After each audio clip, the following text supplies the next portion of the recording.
North और south pole की तरफ कॉन्वर्ज कर जाती है। तो ओजोन लेयर का खत्म होना ना सिर्फ एंटार्क्टिका के ऊपर देखा गया बल्कि आर्कटिक के भी ऊपर भी देखा गया, लेकिन एंटार्क्टिका में ये चीज और ज्यादा देखने को मिल रही थी। इसके पीछे कारण बताया गया पोलर स्ट्रेटोस्फेरिक क्लाउड्स। ये एक तरीके के बादल हैं जो एंटार्क्टिका के ऊपर देखने को मिलते हैं। इन क्लाउड्स की ड्रॉपलेट्स में नाइट्रिक और सल्फ्यूरिक एसिड्स का मिक्सचर होता है और क्लोरीन और ब्रोमीन जैसे केमिकल्स जो हैं वो एक्चुअली में इन ड्रॉपलेट्स की सरफेस पर रिएक्ट करते हैं ओजोन को तोड़ने के लिए। ये बादल सिर्फ -78 डिग्री सेल्सियस के तापमान में फॉर्म होते हैं, जिनकी वजह से ये रिएक्शन आगे बढ़ता है। और इतनी ठंड वाली कंडीशंस जो है ये आर्कटिक के ऊपर इतनी ज्यादा नहीं होती, मोस्टली एंटार्क्टिका के ऊपर ही होती है, इसलिए ये ओजोन लेयर की थिनिंग यहाँ सबसे ज्यादा देखी गई। आमतौर पर हमारी एटमॉस्फेयर का जो स्ट्रेटोस्फेयर वाला पार्ट है वहां पर हवा इतनी ठंडी नहीं होती।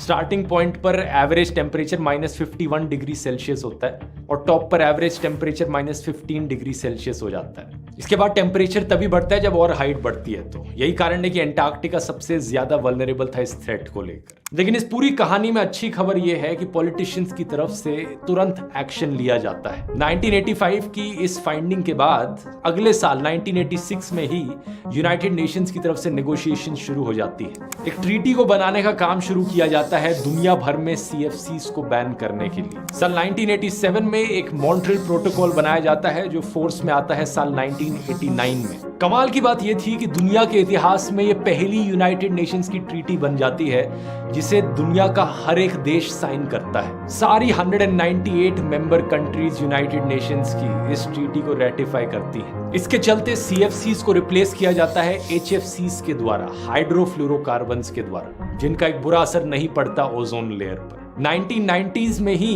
एक्शन लेना शुरू कर दिया जाता है देशों के द्वारा, CFCs का यूज कम होने लगता है। फिर भी साल 2000 में सबसे बड़ा ओजोन होल देखने को मिलता है जो ऑलमोस्ट 30 मिलियन स्क्वायर किलोमीटर्स में फैला था। ये इसलिए क्योंकि एक्शन लेने में और उसका इम्पैक्ट दिखने में थोड़ा डिले होता है, लेकिन पॉजिटिव रिजल्ट्स इसके जल्द बाद दिखने शुरू हो जाते हैं। CFC कंजम्पशन 800,000 मेट्रिक टन्स थी 1980s में दुनिया भर में।